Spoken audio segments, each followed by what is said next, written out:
First, I want to thank Peggy Gillespie for taking the time out to do this conversation and interview. And I would just like to say something about my connection with all of this. I first encountered Gregory Gillespie's work when I was a student at the Brooklyn Museum Art School, 1964 to 1967. I was immediately drawn to the intensity and singularity of his work.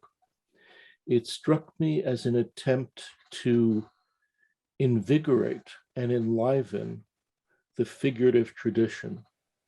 His work was figurative, highly charged, not academic or conservative, full of life, and very modern. I should have been more aggressive about reaching out to him. Perhaps I felt a bit intimidated, but also I was a very young artist at that time.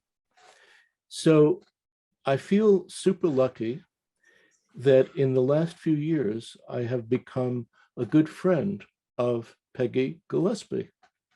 And perhaps through her, I will get to communicate with Gregory. Peggy will be my conduit. Peggy is a writer. She is involved in theater as an actress and runs a program, the Family Diversity Project. Peggy is just finishing up a book. The tentative title is Authentic Lives, Portraits of Trans and Non-Binary People and Their Families. It's going to be published by Skinner House Books in Boston. So the plan for tonight would be for Peggy to free associate about some of Gregory's pictures. And you can ask a question via chat, and later, either during the course of the conversation or at the end, we'll have time for questions. So I thought I'd begin with just a few questions for Peggy, which I don't know the answer to. So I'm just going to throw them. I'm going to throw them in your direction, and let's see what you come up with. I'm curious to know if Gregory had a working schedule.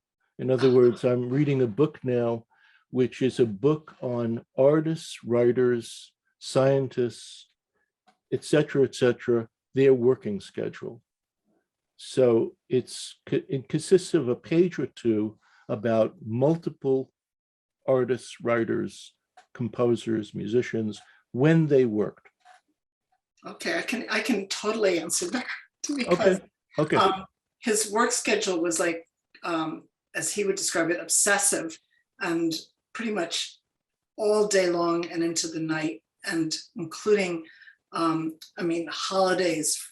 One of the time I got most angry at him was Thanksgiving, that we have our, kind of family of choice friends there, and then there were some new people that had shown up. And after we finished the dinner, he just says, well, I'm going to go off to the studio, and the studio is about 300 yards or, away from the house, a whole separate house or building. And everybody laughed because nobody thought he was seriously going to leave. But yep, he did. And so I continued on. I mean, these are not formal kinds of things that, like an end of Thanksgiving, everybody be rubbing each other's feet, and it was like really warm people. But I felt like, wait a minute, like I have to, get to keep talking with everybody, and you're going to just go off and paint. And that's what he would have painted every holiday if we hadn't had such a big argument after he finally came back that night. And but so he would paint. He would get up early, sometimes go down and paint.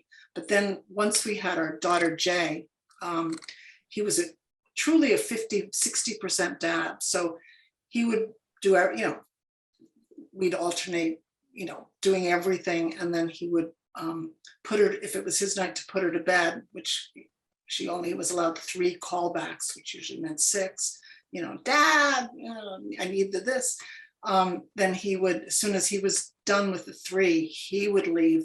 So I would get the extra 3 because I, was in the house. So he was, anytime if we went on vacation, he didn't really want to go on vacation unless he could paint some of the time, though I convinced him to do some great trips. But So yeah. Second question I have is, did he keep a journal? Oh, yes. I have a gigantic shelves of these journals. He had done that long before we were together, and they were a mixture of very personal stuff about his life and his relationships. They'd be letters to me or to his former ex-wife, Fran, or stuff about the kids, or about art and his frustrations in the art world, or I'm painting today. He also got stoned a huge amount of the time when he was painting only. Like, he didn't do it as a social thing, but so some of the journals were, kind of really free associative, but very well written. There was a little piece published in the Provincetown Arts Museum at one point, and he wanted a book to come out someday with all these journals and the commentary about his feelings about the art world. So this is my last question in this introductory part. Were there particular artists, past and present, that spoke to him? And is there an artist that Gregory liked that would surprise us? Well, since I don't know what would surprise you, I will say he really did not like, people like Andy Warhol or the kind of pop artists or such. But his favorite artists were the sort of Dutch masters like Vermeer and I don't know how to pronounce it, but De Hoek, and other ones that you probably know more than me, like maybe Bellini or Yes. yeah. And that's why I studied for so many years, and also in Italy. So a lot of the Italian masters, Rembrandt, modern artists, he did like, but was jealous of Lucian Freud. When he got that big show at the Met, Greg was really depressed because he liked it, but and he loved Jane Lund, who was our neighbor. I mean, still one of my good friends, and thought she was a genius too. And as far as surprising, well, I remember going to some modern, to the contemporary wing at the Met when it opened, because one of his big pieces was there. And to me, a lot of the big abstract work, which he had never really liked when he was in art school, he really tried to help me to understand why it wasn't just some scribbles that a kid could do, which I had that sort of typical attitude, like, what's, dripping paint, Pollock, but he could see some value and beauty in those works. He loved Alice Neal, and that woman from New Mexico who painted kind of gray paintings. She's pretty famous. Frida? No. Anyway, whatever. Somebody I visited the studio with them, and I didn't see anything in them. They were just gray, but he liked them. A Mexican? She was in New Mexico. She's New Mexico. Georgia O'Keeffe? No, I'll think it'll pop into this. Okay. So I'd like to go on to look at some pictures and then just hear your take about the pictures.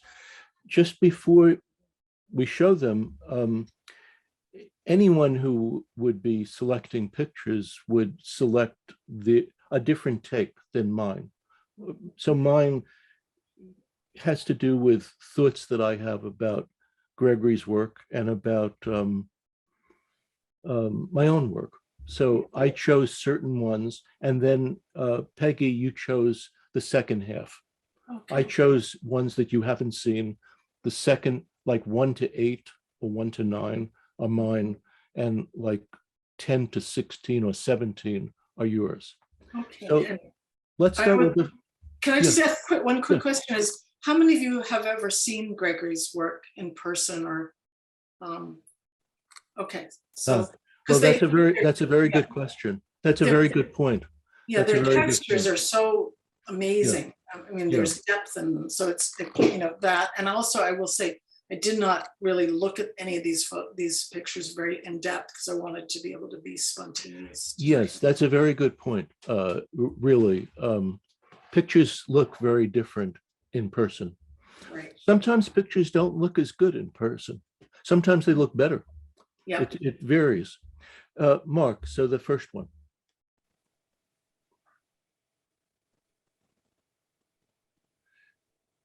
Oh, so Mark put, oh, go ahead. This is the first one.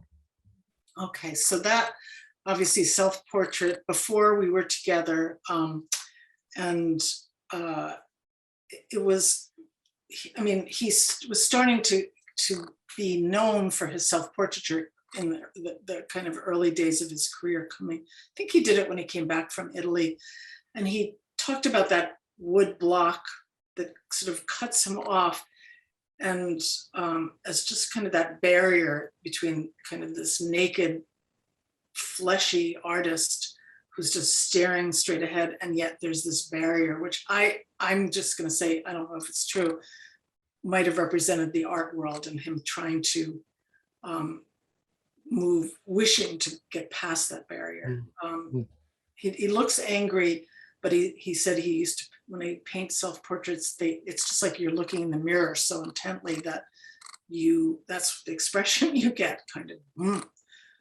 But he wasn't an angry kind of guy. He doesn't look angry to me. Oh, good. Okay. Yeah, or intense, let's say. Yeah, yeah. So these, for the people that are here, these paintings are done on wood panels. And I think certain artists use wood panels because you can play with the textures better on a wood panel. And the paint sits differently on a wood panel. I paint on wood panels. I would say 95% of the work that I've done are on wood panels. So also in this painting, if you saw this painting in person, you would almost feel the blood running through his body. It's so specific to the skin tones, the veins, and the obsessiveness in his chest and throughout his face, and all that is maniacally compulsive. Yeah, exactly. Like if you look at the nipples up close, they're just, you know, I mean, it looks real. I mean, people often in the studio, sometimes he'd have a painting like this, only life size, and people would start to talk to the painting.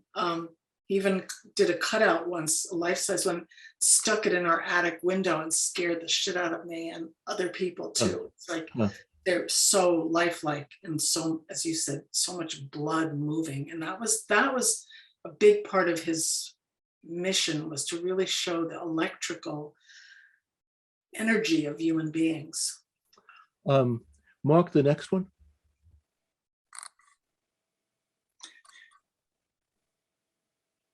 Well, this was a style, again, this was mostly done before we were together as a couple, but and may very well be from Italy. When he was living in Italy for 7 years, he loved, you know, he would go into the churches, and sometimes on the sides of roads, there'd be these shrines that kind of were built into, you know, that were three-dimensional. So he did a lot of what he would call shrine paintings, and kind of, you know, things that were on walls or looking through windows at other scenes. You can see, I mean, I'm pointing, but I don't know if that points to the thing that there's a naked person in the crack on the top of the painting, and on the right. I can't quite make out the ones on the left, but I see a little maybe a little self-portrait, and looks like almost like a frying pan hanging from the wall. And maybe a pear, or a drop of water coming out in that woman. I mean, there's just like, he talked about Rorschaching a lot, meaning that he would get a surface, and with wood, he could, like, he might paint, and then he would sandpaper it at night. I watched him do that a lot. It was kind of scary because things would disappear, but then all these things he would see, like in cracks and in shapes, that then he would build up. And this one, I don't know if it had the resin, but sometimes would make you kind of look through a resin to see what was beyond this kind of keyhole. And in the little landscape behind it, looks like maybe an Italian landscape. He might have just found a picture in a National Geographic or taken a picture and just placed it there to look at it, and then would copy it, or sometimes just paint over it for that matter. But it was, kind of it almost has a surrealistic Yes, yes. feeling to it. Mark, the next one.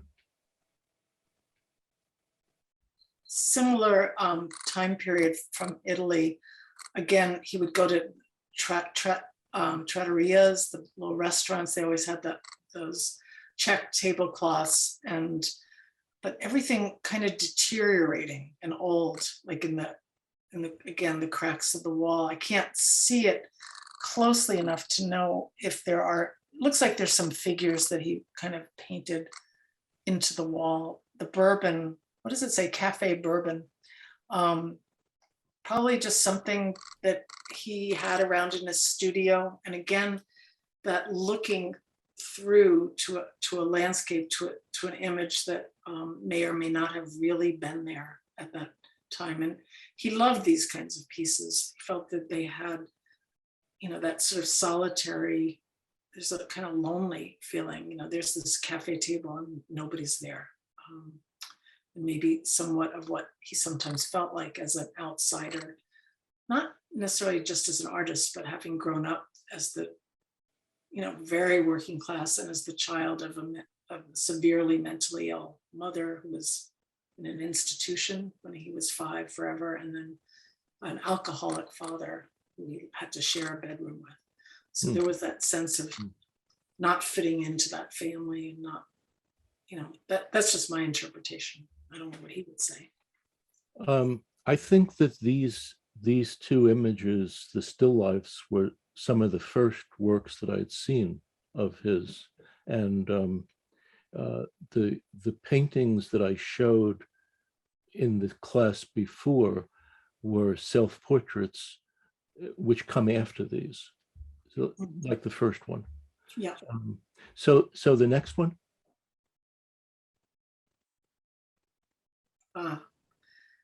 Yeah, this one's amazing. He, again, if you see it close, it's not, he didn't even like, there was a whole group of artists living up in the valley called the Valley Realists, or people gave them that name, and he was considered the sort of mentor. Jane Lund was part of it, Scott Pryor, if you know his work, Randy Deal, Yes.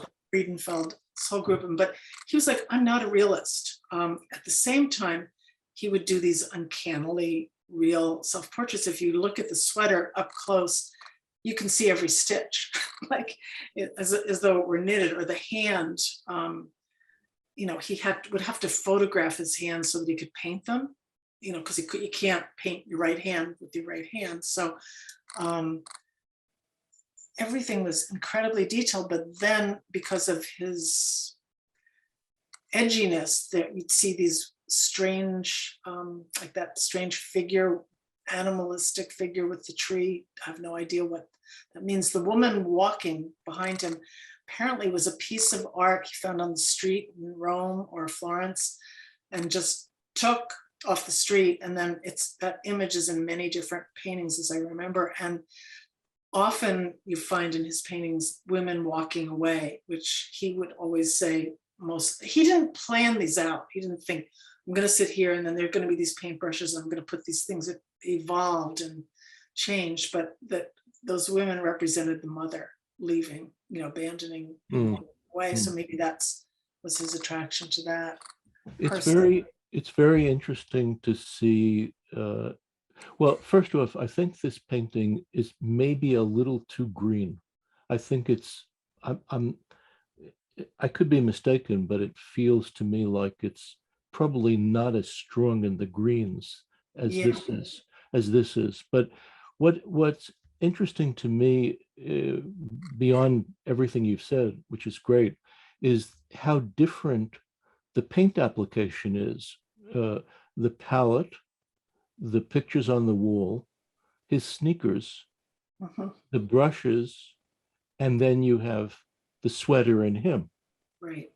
So you could not say that he's a perceptual painter because this is choreographed in a way that he and he only can see. Interesting. Yeah, and again, like I said, he really would get upset with his friend Scott Pryor because Scott would decide, all right, I'm going to do a portrait, and then he would grid it all out, photograph it, and paint it. Oops, do you hear an echo? Suddenly, no, paint it in squares, and it was much more organic. The other thing I'll point out is, you notice the ankle. He loved painting. He felt that that was like the most vulnerable part of the body. And that was another artist. He used to bring me over and over again to the Clark to see Bouguereau because he loved the way he painted ankles and flesh. And Hmm. that just reminded me of that. The palette, he used the palette in many different paintings, including a real palette and something you'll see, I think, later on. But the magnifying glass, he often painted holding a magnifying glass, and sometimes at art shows he would have them attached to the painting so people could go in and see what was buried in the different areas. Um, I uh, could you show the next image, Mark? Yeah, I Mhm. like this one a lot. This image. Yeah, me too. Again, in person, it's more even more alive. It looks like he's about to breathe.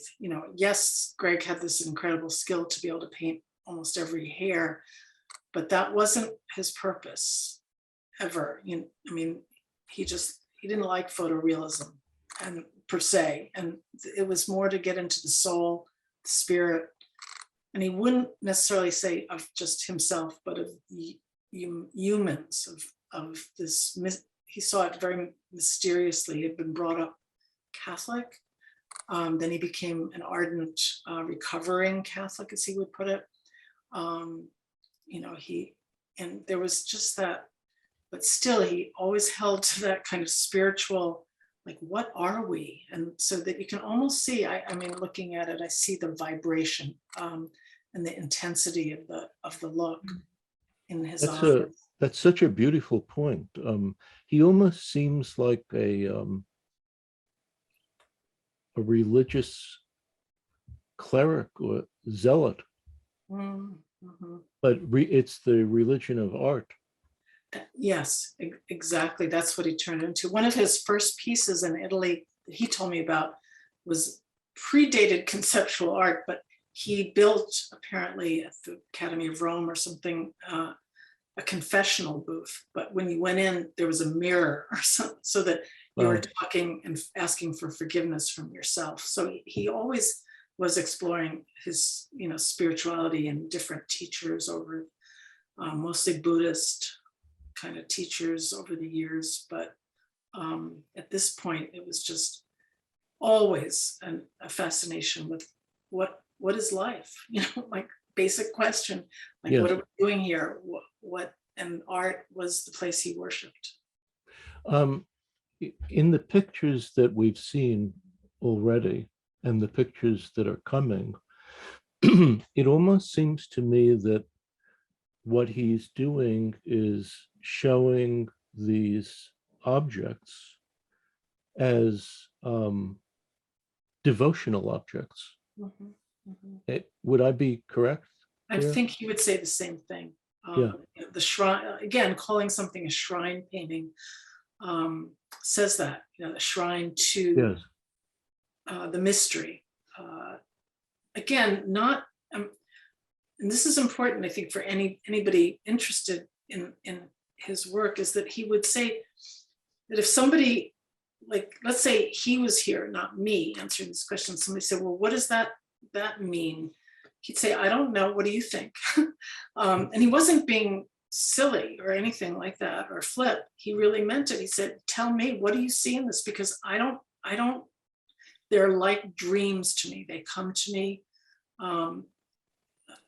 in, in unconscious ways. I don't plan, I'm going to have this look in this painting. I'm going to cut off the, I'm going to have 3 folds in the neck. I'm not, it's none of it is like pre-thought out. It just emerged from that fascination with life form. And he happened to, as he once said, self-portraits are because it's easier to have me as the model because I don't complain and like I would complain, sitting there forever, that kind of thing.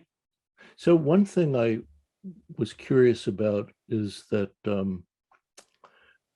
in the 2 self-portraits that we've seen now, and then in a few more to come, the use of photography. So some of the self-portraits seem to be drawn freely, and some seem to come from photographs. Not that it's photographic realism, but it's more structural in some way. Can you say something about that? Well, he did a lot of through his life, he did a lot of paintings just looking in the mirror, but like of other people, and also some of the self-portraits, things like the hands or something that, as I said before, he would have to take photographs of, or certain part of his posture he couldn't sit in. So he would, maybe have me or somebody photograph his foot, and so that he could go in more depth, because you can't really look at your foot and paint at the same time. He also used photographs in many, many different ways. Like he would sometimes like Xerox them and then unfold them. Maybe there's some pieces like that I can talk about, but he didn't have any aversion to the use of photography in art. The thing is that he didn't, some people might say, oh, that's cheating, or, especially if he painted on a photograph, not that he did these that way, but some pieces he would. And he said, that's not, I'm just transforming it. It's just like kind of like, no, it didn't really matter. I mean, there was one piece, I don't think it's here, where he was painting a Dutch contact paper, blue and white contact paper behind these vegetables, for example. And then he got sick and tired of doing it. I mean, he could do it perfectly. He could perfectly copy it, or look at anything and make it real. But he got sick of it, so he pasted in contact paper for the rest of it, only he made a mistake and put it upside down. So the person was about to buy this painting, and they said, is this all painted? And his dealer, Bella, said, oh, definitely. Then she called Greg. He says, no, well, half of it is, but you can tell them if it peels, I'll paint them. I'm just sick of it. So sometimes it would just be, maybe for those kinds of reasons, he would use photographs. Most of these self-portraits, though, were from the faces, were from looking in the mirror. I always think about the eyes when I look at self-portraits or portraits, and the eyes are so electrified in his work, so full of life and unclear as to what he's thinking or saying. Very striking, very, very striking. Yeah. Again, he would say the intensity is not necessarily that I'm this intense. I mean, he might be doing this portrait while he's listening to the Red Sox game on, on the radio, or, whatever. I mean, it wasn't necessarily that he was feeling so intense in that moment, but when you stare at yourself, he said, that's what you see. Yeah. Really. So it was kind of a mixture. I always thought, like, that is who he is. He is intense. And, he's painting what he sees. Yes, yes. Mark, could you see the next one? Okay, the rutabagas. That's a great painting. It's at the Hirshhorn in DC, where he had his main retrospective when he was 40. And the idiot museums, I mean, they don't have space, but this painting in real life it's huge and it's so real. And it, like he loved the rutabagas because he felt like they also were he anthropomorphized vegetables, if one could do that. That they had form, they were like creatures, and like in close up, the hairs of the rutabagas, these squashes were just so real, so palpable, like you could just take it and cook it. And then, but interestingly enough, he has the table with the legs. I wouldn't have noticed this before, but that don't balance really. Then instead, the way to make that table balance, he had to put those tiles with paint stuff and turpentine. And again, I wish I could see it closer up, but that maybe being the artist or the painter was holding up the table of life. That's just me, riffing. I mean, I don't know that he would have said that either, but he loved these shapes, and people would bring him vegetables. And like if I went to the farmer's market and I saw a really weird gourd or very phallic looking vegetable or gourd, I would bring it home. Often they would wind up somewhere in a painting. This painting, it makes me feel that the rutabagas and the squash are breathing. They almost feel like they're inhaling and exhaling. It's a very striking painting. The next one. This is one of my all-time favorites. He did that one in the studio in Belchertown, and many of them actually, but he put so many different elements from so many of his paintings.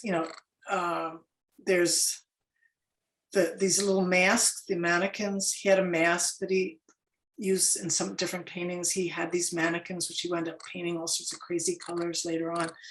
He felt like pears represented, again, this came from people asking him and sort of, oh yeah, well, I guess it's a very female form and it's representing the fertility and openness, and the ones that are cut open, and that's all there. At the same time, he's painting this portrait of himself that looks kind of like a crazy person.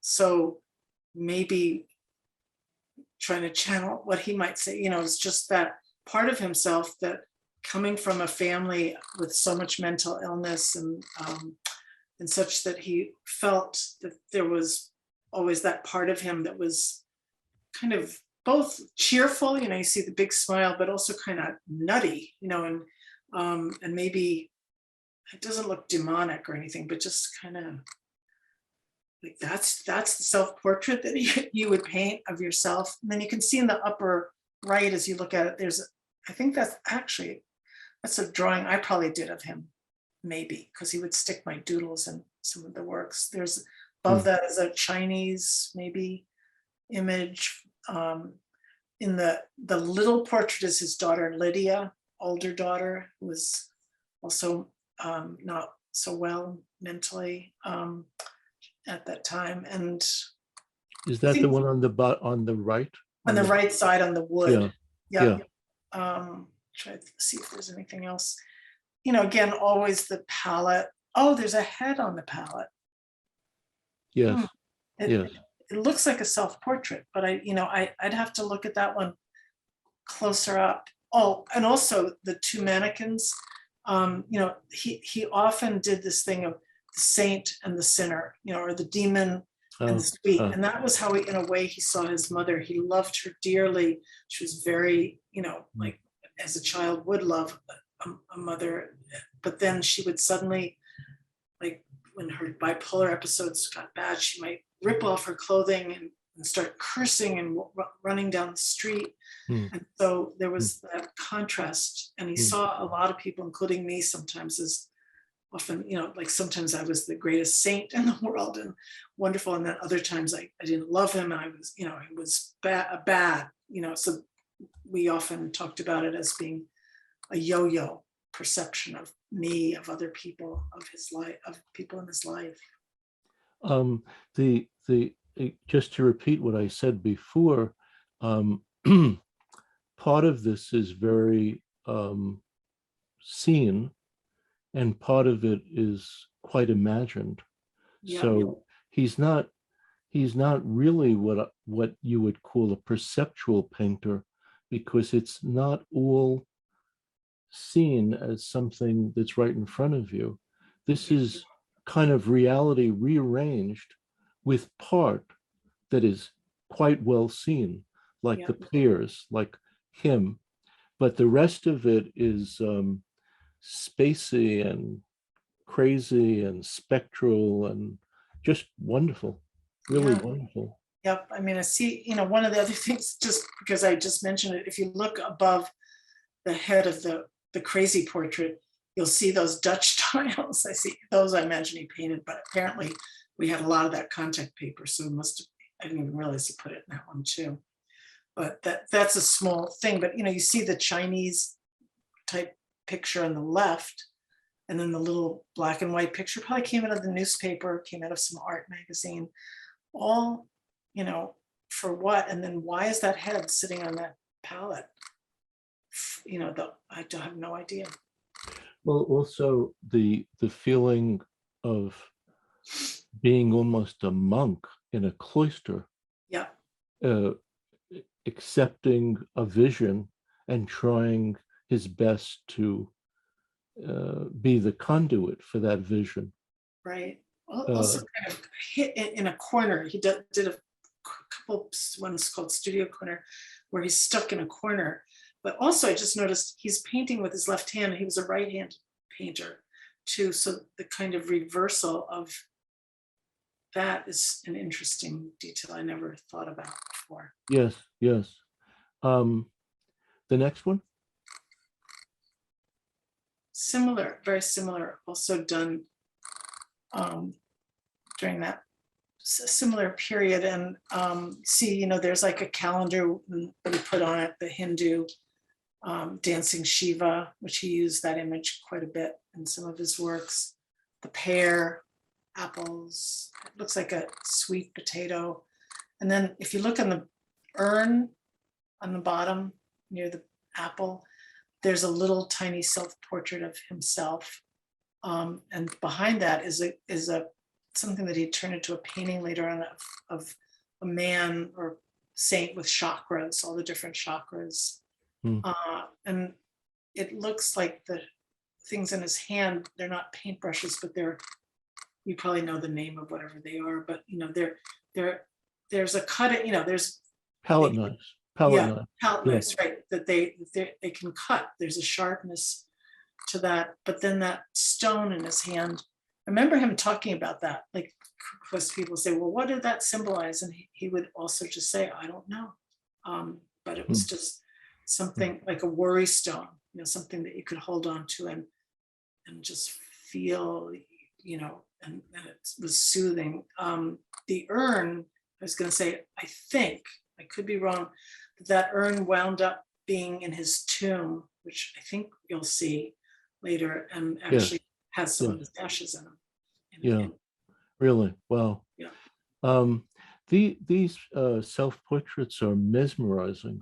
I mean, they're just electrical and mesmerizing. I can tell you one other thing that I just noticed. This was as he's getting a little bit older, and if you notice the folds on the belly, one of his things was about age, of course, about aging and not trying to hide or beautify the body and make it idealized. Like he used to have arguments with his friend William Beckman. They would critique each other's works, and he would always get on Beckman for making his penis so big and huge and making his body more idealized. And Greg was like, nope, getting the folds in the belly, that's what's going to go in there. He wouldn't try to hide anything. But if you all saw these paintings, these are life-size, and they are unbelievably powerful in person. I think I wrote the dimensions down of this one at 60 by 43.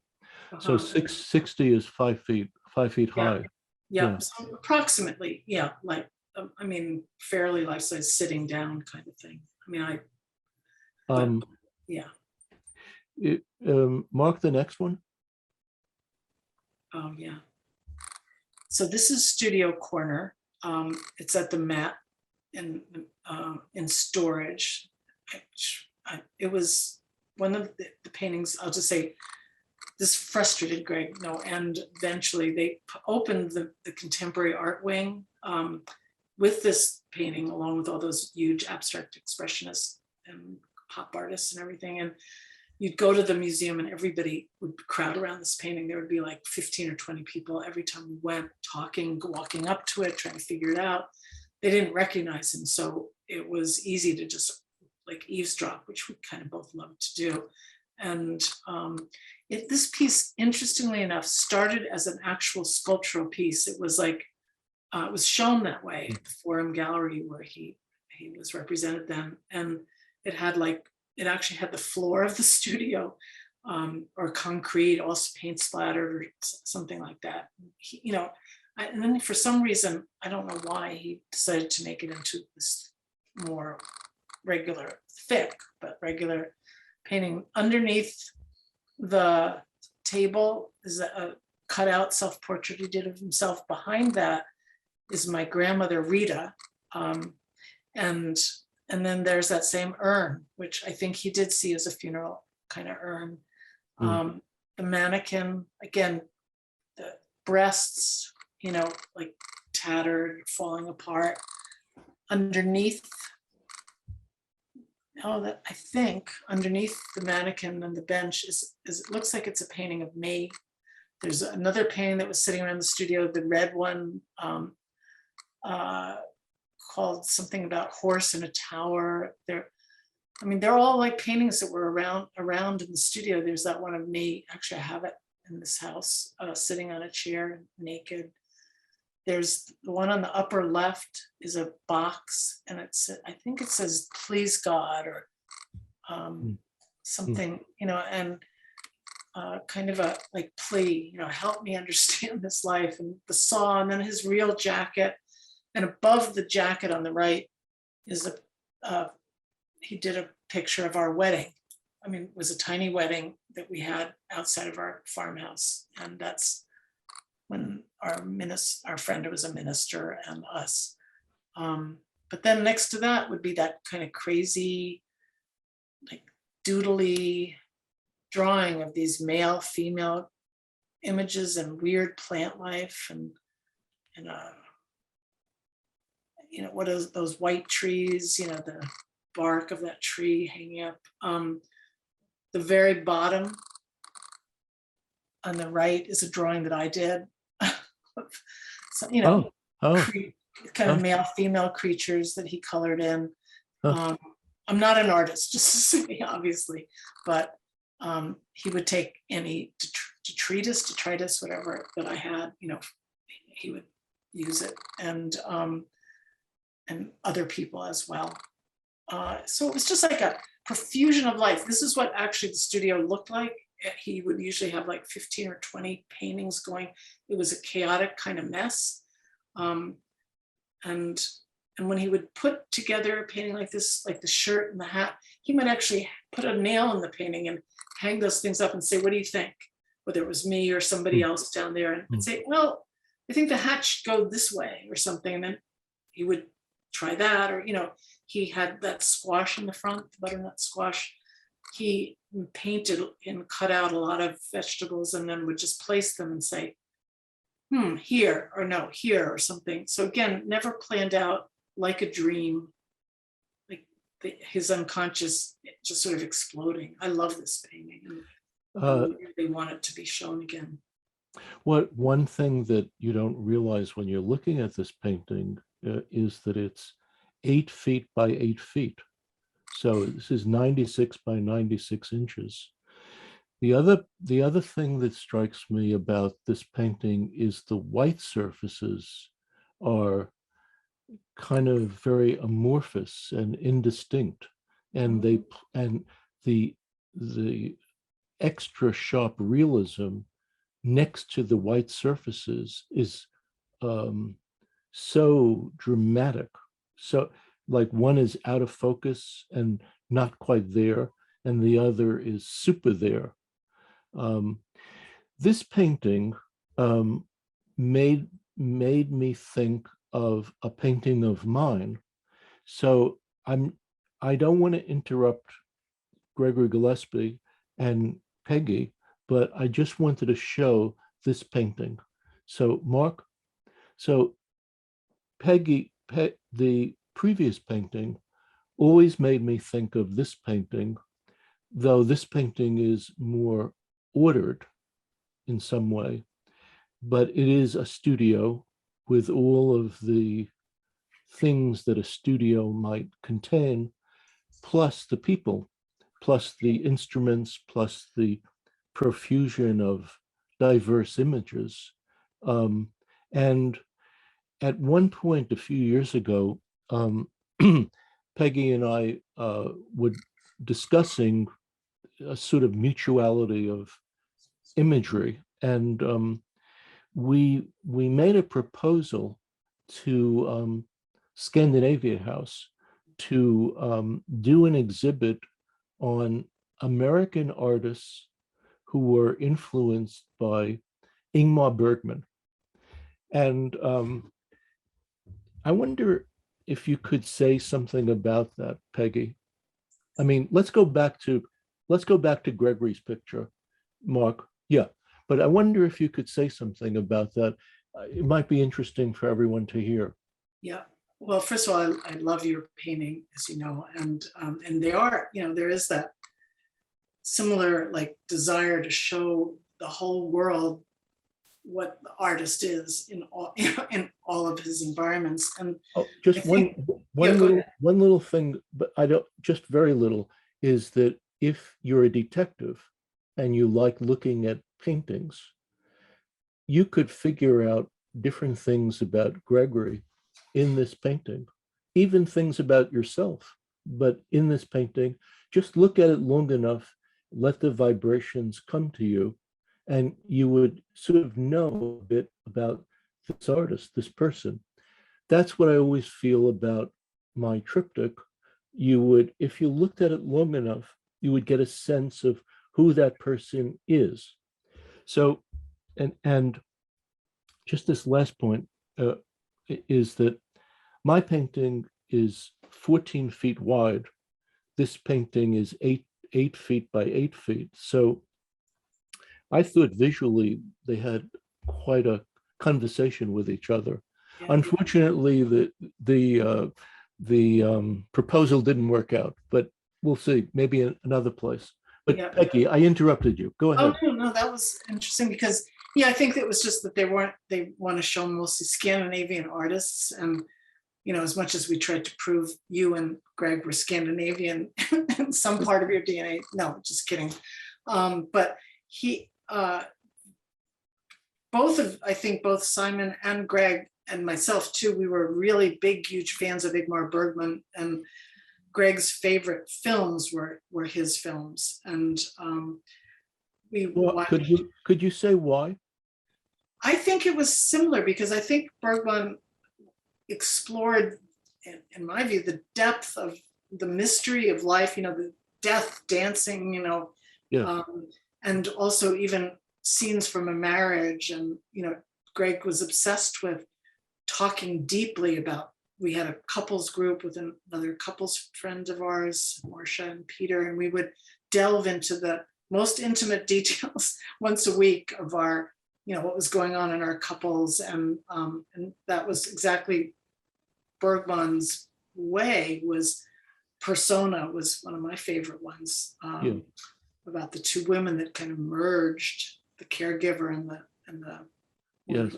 taken care of. And I think it was just the same sensibility of an artist who is obsessive, who cares more about the human spirit than about becoming like a hot filmmaker, or a hot artist, but just does both of you from the core. You don't follow trends, you go for what speaks to your heart. So I think that was what intrigued him about Bergman's films, and makes me want to, I just saw Scenes from a Marriage, the new version, makes me want to go, which I thought was brilliant, but what makes me want to go back.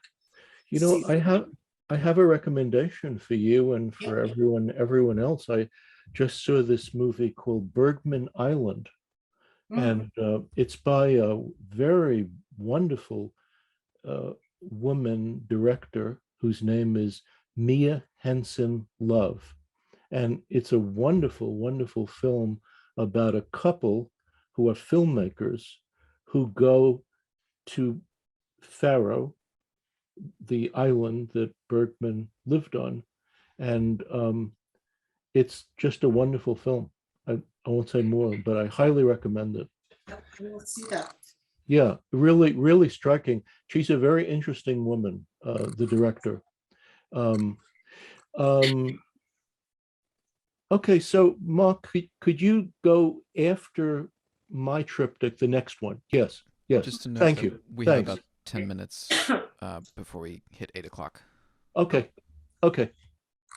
So quickly, this one was first called Peg Seated Pregnant or something like that. And it was being featured in a show at the Boston Museum of Fine Arts, and it was on the Boston Globe, and I got all these letters from people, congratulations, blah, blah, blah, blah. But I wasn't pregnant. So I made him change it to imaginary pregnancy, because what it was about, it's beautiful, exquisite, also life-size painting. It was about our struggle to figure out whether to have a kid or not, because he had these two grown kids, both of whom had a lot of difficulties, and he was like kind of exhausted of parenting from his first marriage. But I was younger, 11 years younger, and I wasn't sure, but I thought I thought I just wanted to have the choice. And so we were back and forth about it, and he finally he said his heart opened. He realized, what is he protecting himself for?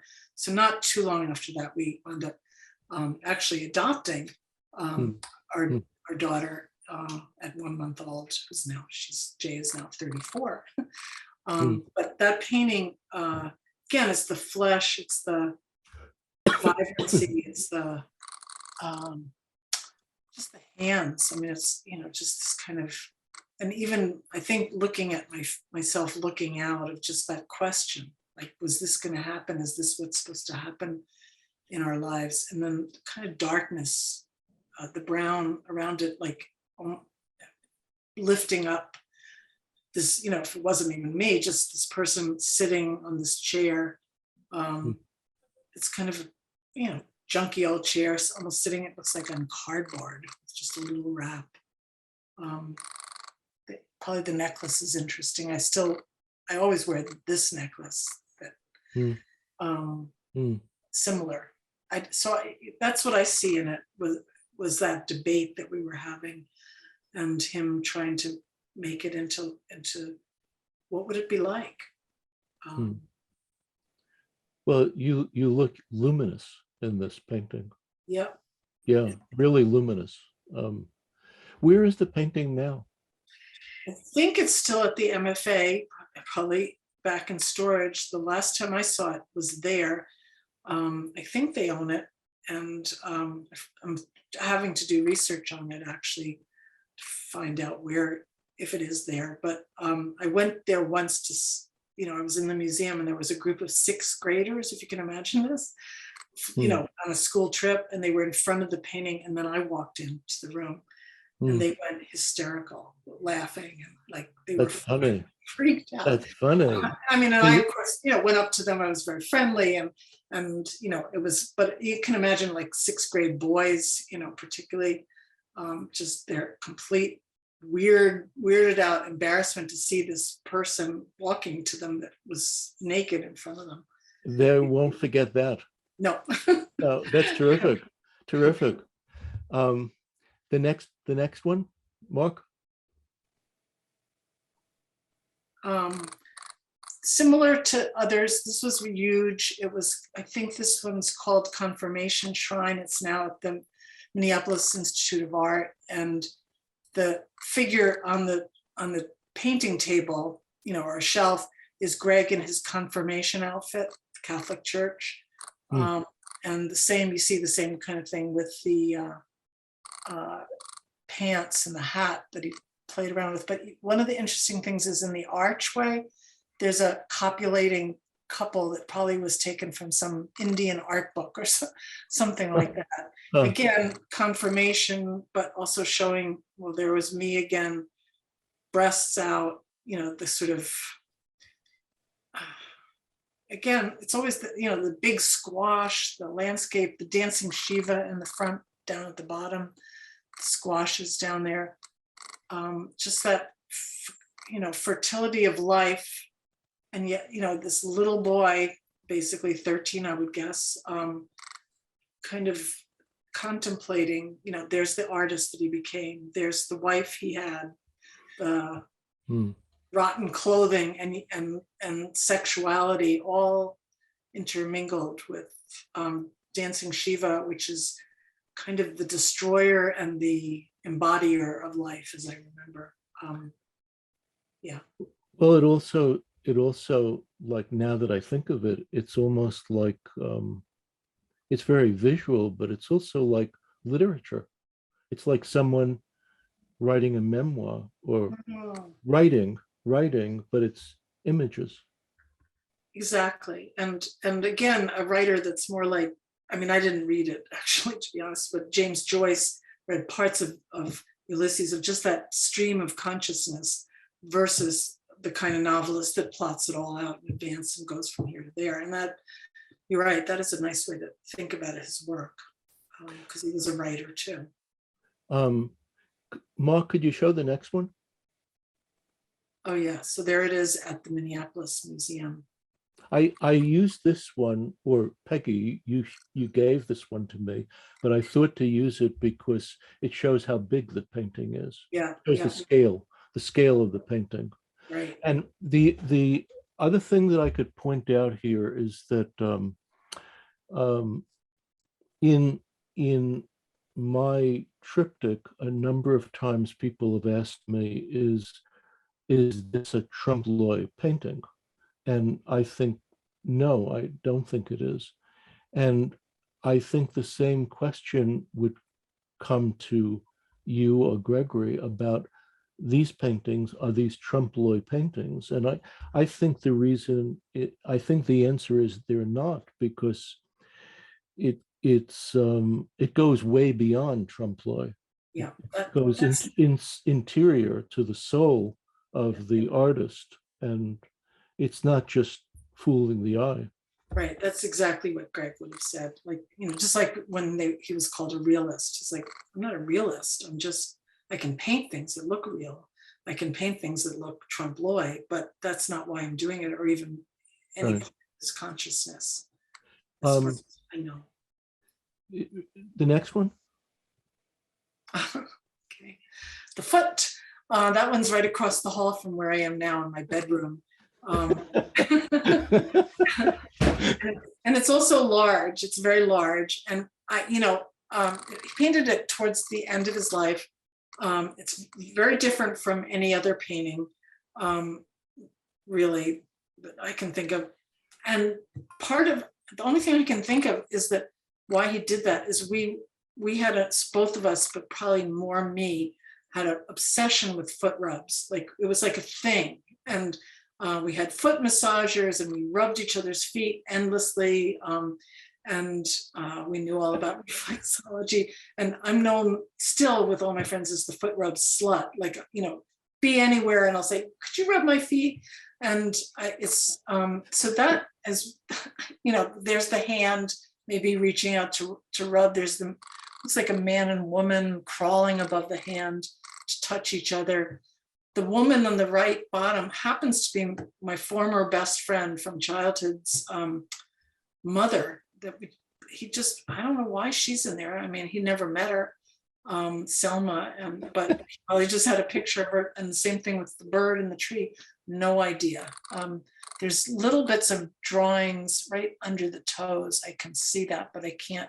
I'd have to go in my bedroom and see what actually is there. But I think there was, to my mind, it was a piece that was just playful and had a sense of humor, but also, just remembered his first exercise at Cooper Union when he was 18, when he went to night school there, was he was asked to paint the soul. And he loved to tell the story because he knew nothing about art. He was really from a poor to working class family, and he just was voted class artist because he would draw little pornographic cartoons in school, and the kids loved them. So he goes to Cooper Union, a free school in New York, art school, and he gets asked to paint the soul. That was the sign. He came in with the sole of a foot. Everybody else painted the S-O-U-L, like some, expressionistic thing. So maybe he was thinking back to that very early assignment. I don't know. So Peggy, I hate to tell you this, but you spoke about foot rubs, and you're giving a foot rub and getting a foot rub. I cannot go from foot rubs to this painting. That's a big jump. That's a big jump. But that might be my problem. It may have nothing to do with it. It's just that's my association. No. I'm teasing you. I'm just looking at it and I'm thinking, what do you see? I'm curious. I think the painting is funny, but it's not funny at all. I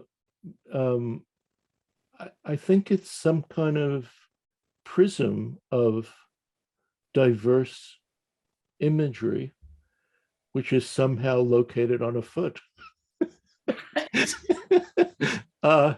I like it a lot. Yeah, which is what connects us to the earth. Yeah. And also holds us erect. I mean, it could, yeah. I mean, I swear to God, if he was here, he'd say he had no idea why he painted it exactly.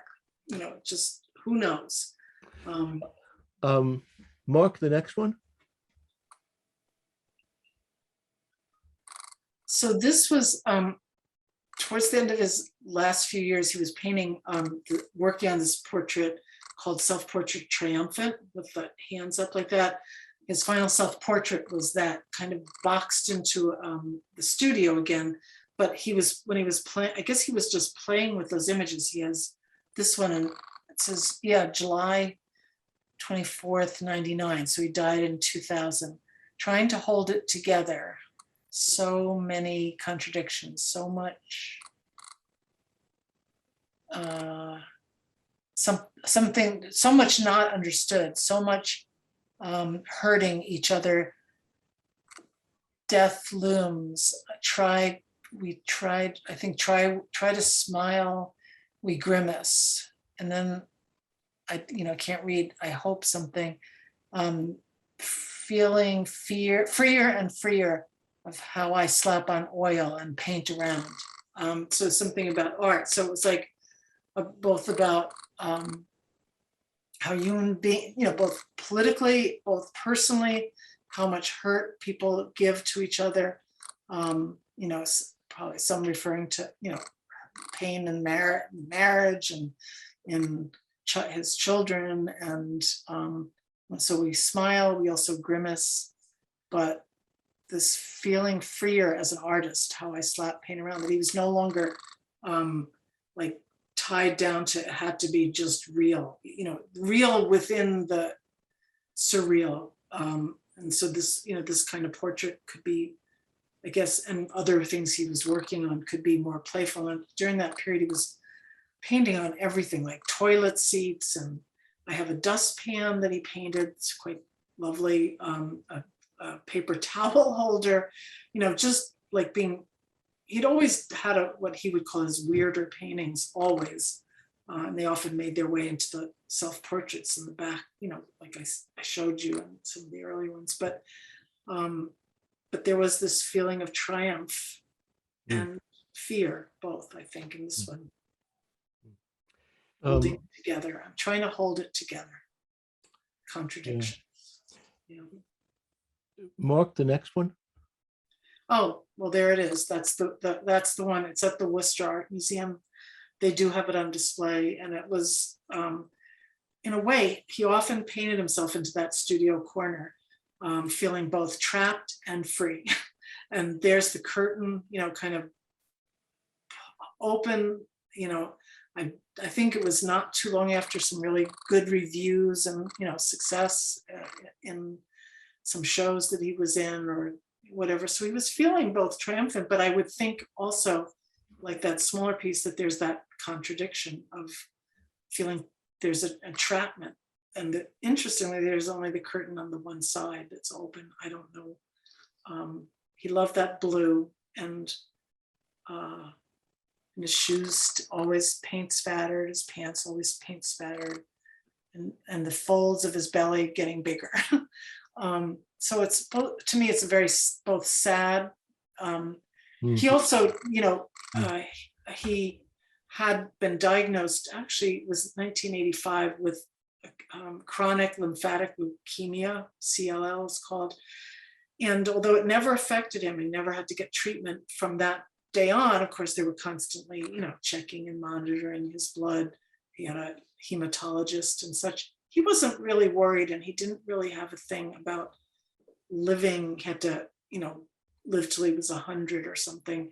But he, contrary to what people think, because of his suicide, he was not a depressed, miserable human being. He was funny, and, even in his last days was planning big paintings and fixing up the barn as a sculpture studio. And he was, we all, including a lot of different people, believe that what happened was he went on Prozac and that it didn't metabolize. There were a lot of articles and books about it, and got very, very, very depressed for 3 weeks, and then he died by suicide, and was not even warned me. I'm having all these thoughts. I don't know what to do. I would never do it. Don't worry.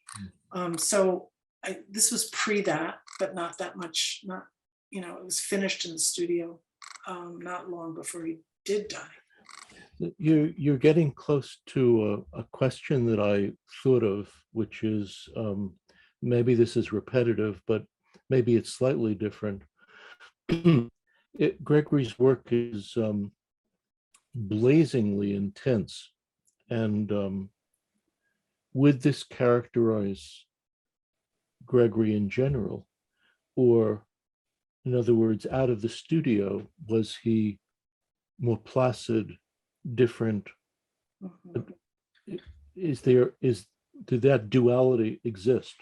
Totally, I would say. If Really? we've been interviewing some old friends for this documentary that's being made about him, and what they remember, one told the story the other day of him when her cat was dying, and she loved this cat. She asked, they were very, really close friends. She said, "Would you come and photograph my cat?" And she said most people would make fun of somebody doing that. He just said, "Sure, when do you want me to come over?" He was like a real friend. He didn't care about the fancy art world at all. Like, there were a couple times we got invited to do what you'd call fancy things, like a private plane will come and take you to meet Tom Wolfe, the writer, and da-da-da. No, wouldn't go, had no interest in any of that world. He is interested in his friends. Unlike a lot of guys, he was as curious about other people as he was enjoyed talking deeply about his own spiritual feelings, about his relationships. He was very funny. We both played a lot of tricks on each other. Well, mostly I played tricks on him. He played tricks on other people. He had a lighthearted, sweet quality, and it's not just me making that up. Everybody's been talking about that aspect of him that also coexists with his obsessive I could believe presence. I could believe that. I don't have any. I go for that. That Mark, this is the last one then. Okay, so this is the tomb. It's called Tomb 2 because he did two different kinds of things. It's at the National Portrait Gallery. I loaned it to them, and then I just recently sold it, and so he has it on loan there. You can see behind it, ironically, is Marilyn Monroe by Andy Warhol, which I think would make Greg laugh, you know, to wind up in that room. He's across the hall from the portrait of Michelle Obama, which he would have liked. And he just, again, he painted it, he thought it was funny. You know, people, because of the way he died, would think, oh, this was a premonition of suicide. Not true at all. He said his main thing was that he wanted to see it in a museum someday with his ashes. I think the ashes are in, well, there's a vase on the back, that vase. It's three-dimensional, as you can see, and there's that portrait of me, 1936 is the date of his birth. Below his self-portrait by the tree is a palette, an actual palette that he put in a glass box, because he would build up the palette to these like little towers. And there's, you know, and you can sort of see from the kind of rainbowy colors, that was sort of what he was doing in his last years, of just being crazy with color and playful and putting things. And he said, I hope this winds up in some museum with my ashes in it, because maybe if I couldn't get into that museum alive, I can get into it dead. And he thought it would be funny and ironic. And indeed, so that's the only weird thing, is that the museum wouldn't allow his actual ashes to be put in there, because for some arcane museum reason. But I will admit, you can't tell, you have to keep this confidential. I dipped my finger into his ashes and put a little bit in the vase, thinking it wasn't going to hurt the National Portrait Gallery. And I wanted to honor Greg's wish.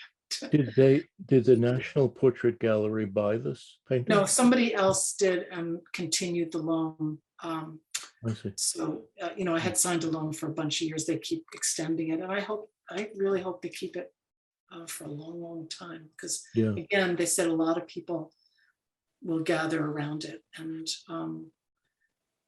I'd love to see, ask about it. Yeah. I'd love to see this. I'd love to see this in person.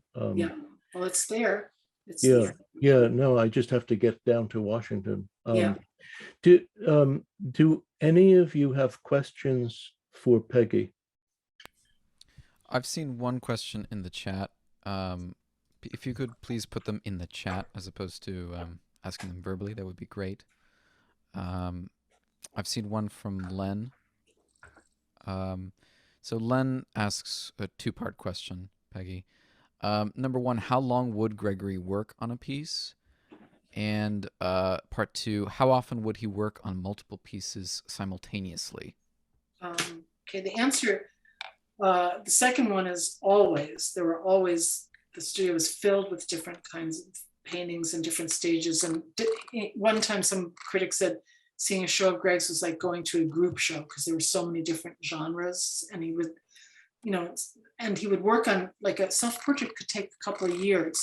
And sometimes he would, like that studio corner, he might get it back and then decide, oh, I don't want it to be 3D, even though it's been shown in an exhibit or something, and take it apart or change. There was in that studio corner, I think my grandmother, Rita, there's a painting of her where I wound up. So he was changing, shifting, but he was not fast at all with that, particularly the more, we'll say, realist work.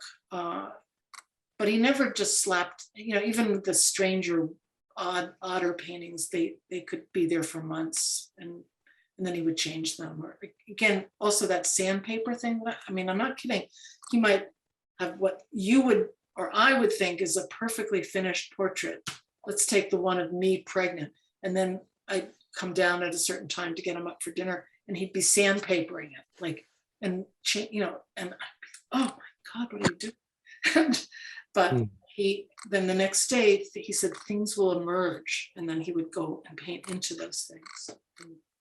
Peggy, if I could just kind of tag my question with one very related one, is what was his thinking about when something was done? Would he be very confident, yes, it's finished? Or would he be like, I just don't, it's done because I don't know where to go Right. next? Or I think it was a combination of that. I think sometimes it was very clear and, done. But then, like I said, some of those that he sent away and were in shows, then it would come back to the horror sometimes of the dealer, and by the next time they would see it, it was like very different.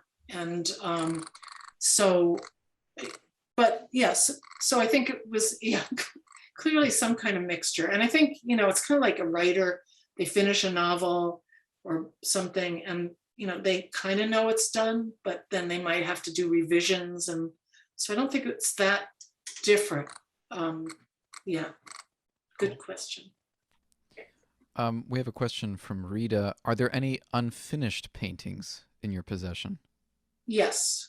We collected out of the, the studio was big, huge place. So, found just about everything that could, I have both like what you could say finished paintings from Cooper Union from his student days to things that he was just working on that are clearly, I don't know if he would have gone on to finish them or probably, but yeah, definitely there's some that I can see. One of a pregnant couple. There's a lot of them.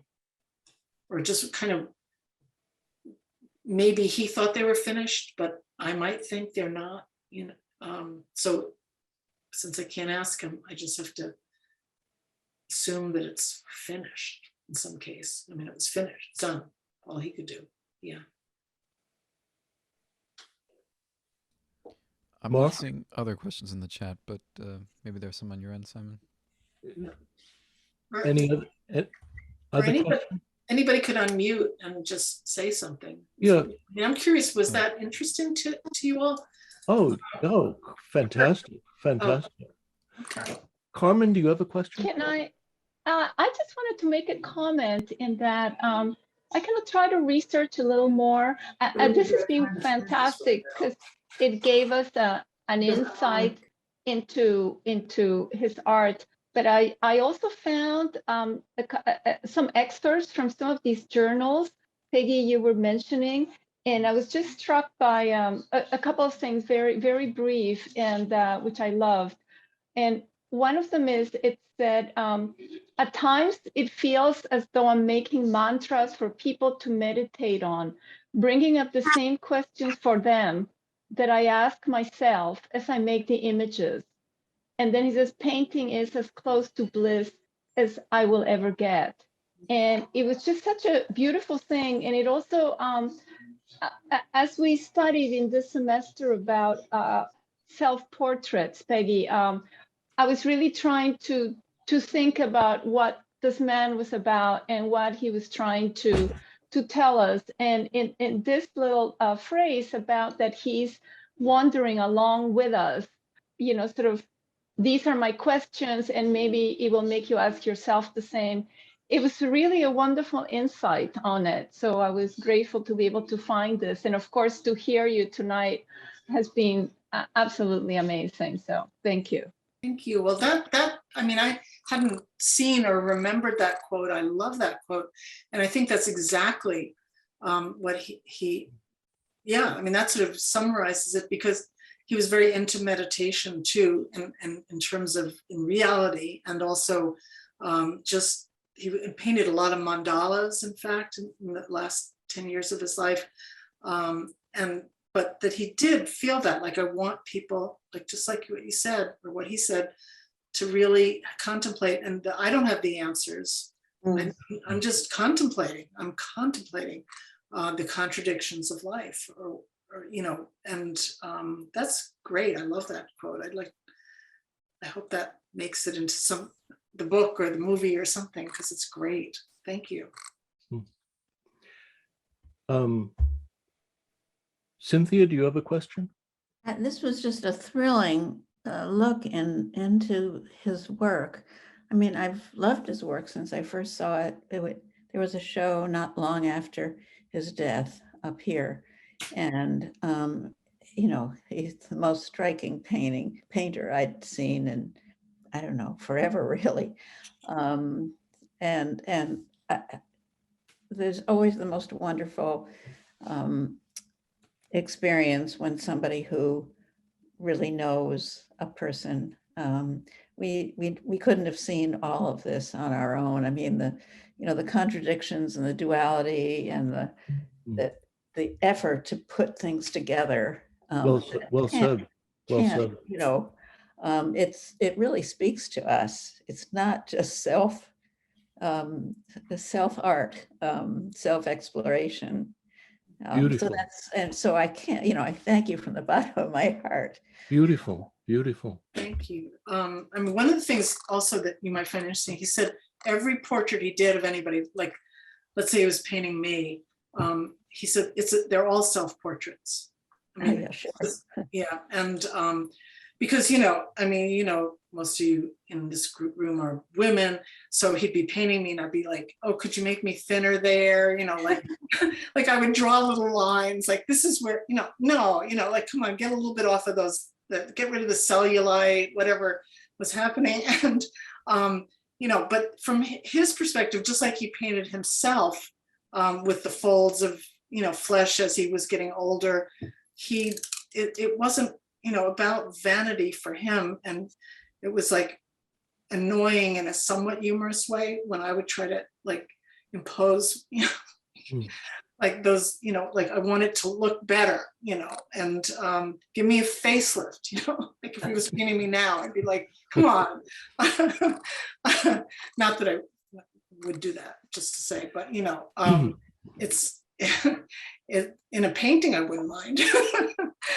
So yeah, everything was a portrait of that inner search he had for meaning and to you know, wrestle with some of the demons from his early life and his whole life. You know, he had these two of the kids were mentally ill, his two first ones, and so there was a lot going on, but still cheerful and playful, and sometimes artists, I'll just say, would come up to him, like he'd give a talk and they would, like young artists, kind of like what you were saying, Simon, about being scared to, you know, come, and they'd be shaking even. Like I've seen some of these young women and it's like, he's like, you know, he was just like this regular person. He was not like some of the people you know, that would scare me too.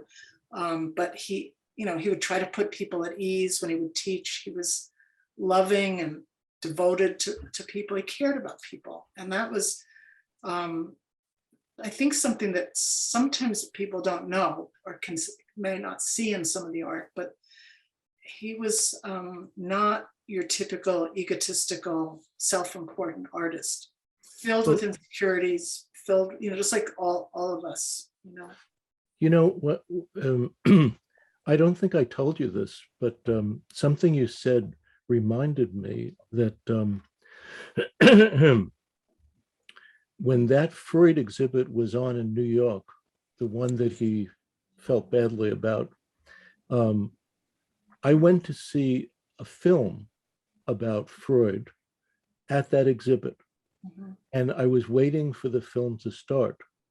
There were a lot of people there. And I saw Gregory come in and sit down.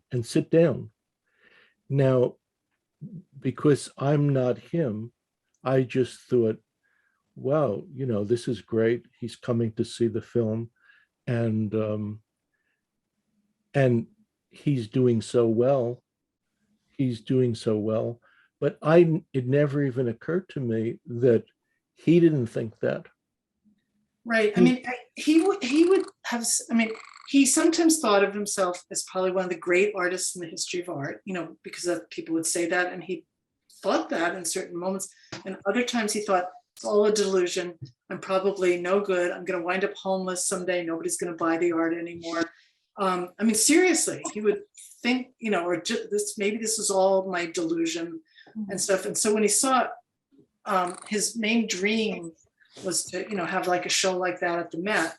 And so then so he did like, I mean, it wasn't that he felt bad about the art, but he felt bad that it wasn't his.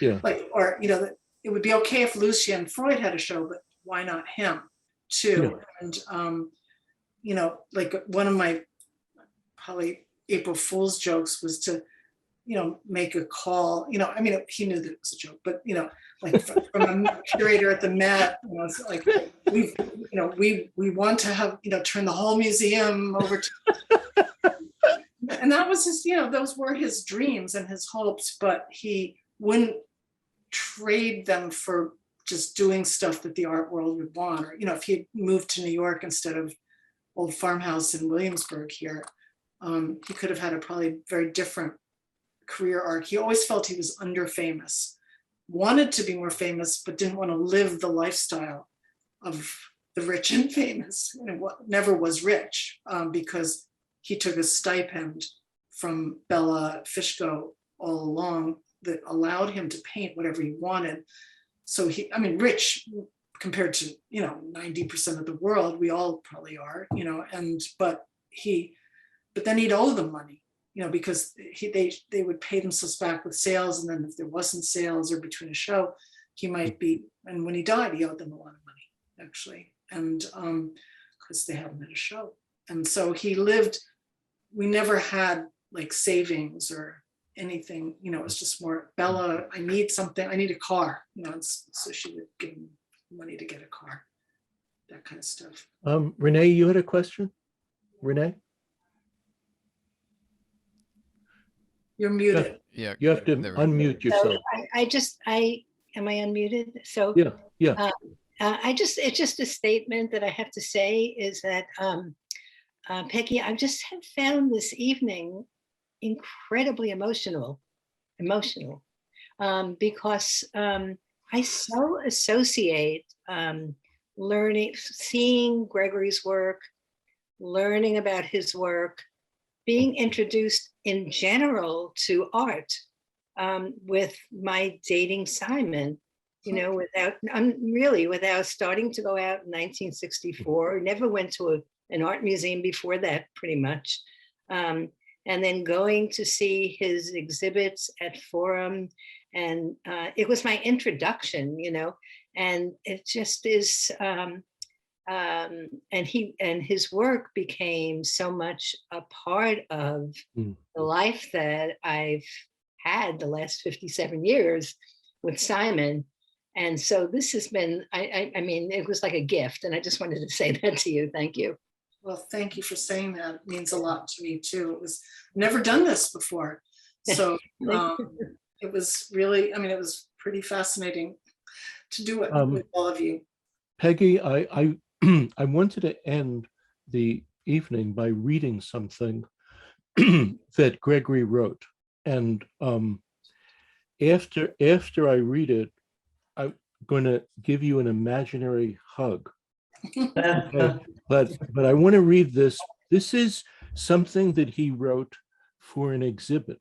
And before I read it, I would say I agree with everything Renee said times 100.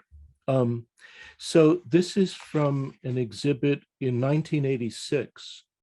And he says, in this show, as in all of my previous shows, there are paintings which seem to differ stylistically from each other in their approach.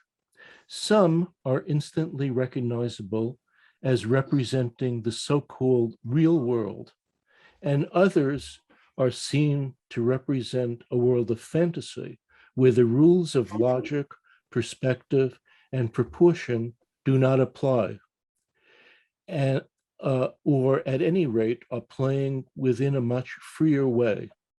I enjoy both approaches, and I enjoy mixing them up so that the realist paintings have elements of the bizarre, the fantastic, and I hope an almost hallucinatory iconographic quality about them. And I work on the more imaginary pieces for months to make them as specific and tangible as I can. In fact, there has been no fixed line between what is real and what is imagined in my paintings. I've always felt that the important thing is allowing the deeper, more intuitive, some subconscious voices to get through. And so I like the freedom to explore combinations of techniques and approaches in order to express the full range of my emotional responses to the world. And to tell the truth, I find the world bewildering and perversely complex. Life, in all its forms, seems to me unspeakably strange. And at its heart, there is mystery of the most incredible kind. To me, the jewel, the center, the most radiant of all mysteries is the human mind. Thoughts are alive, they live, they pulse with life. Dreams, perceptions, memories, desires are all crazily, electrically alive, transparent as light, weightless, constantly changing, blending one into the other in a seamless continuum of what we call consciousness. How strange it all is. 1 minute, I am amazed at life and at the mind, which is somehow mysteriously experiencing life.